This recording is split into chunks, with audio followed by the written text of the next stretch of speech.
ஒரு முறை ஒரு விவசாயி தன்னோட தோட்டத்துல புதுசா ஆலமரக் கண்ணு ஒண்ணு நட்டு வச்சாரு.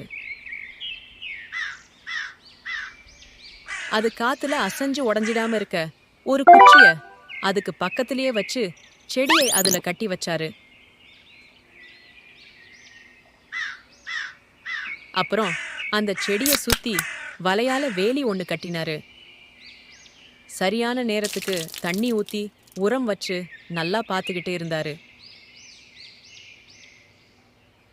இத பார்த்த ஆலமர செடிக்கு எதிர இருந்த காட்டு செடி ஒண்ணு, எங்களை பாரு, எவ்வளவு சுதந்திரமா இருக்கோம். ஆனா நீயோ குச்சியால கட்டப்பட்டு வேலியால அடைக்கப்பட்டு கூண்டுக்குள்ள இருக்கிற. இப்படிப்பட்ட வாழ்க்கை உனக்கு தேவைதானா? அப்படின்னு ரொம்ப ஏளனமா பேசுச்சு. இதை கேட்ட ஆலமர செடியும் யோசிக்க ஆரம்பிச்சுச்சு. இந்த வாழ்க்கையிலிருந்து உடனே எப்படியாவது வெளியே வந்தாகணும் அப்படின்னு நினைச்சுச்சு. மறுநாள் காலையில அந்த காட்டு செடி இருந்த இடத்த சுத்தம் செஞ்சாங்க. காட்டு செடியையும் வெட்டி எறிஞ்சிட்டாங்க. இது எல்லாத்தையும் பார்த்துக்கிட்டு இருந்த அந்த விவசாயினுடைய மகன், அப்பா, இது என்ன செடி? இதுக்கு மட்டும் ஏன் வேலி போட்டு பாதுகாத்து வச்சிருக்கீங்க அப்படின்னு கேட்டான். அதைக் கேட்ட விவசாயி, இதுவா? இதுதான் ஆலமரச் செடி.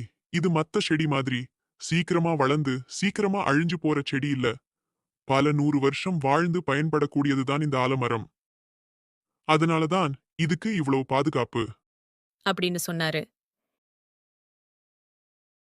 இத கேட்டுட்டு இருந்த ஆலமரம் குச்சியும் வேலியும் தன்னை பாதுகாத்து இன்னும் நல்லா வளர்றதுக்கு தானே தவிர தன்னோட சுதந்திரத்தை பறிக்கிறதுக்கு இல்ல அப்படின்னு உணர்ந்துச்சு.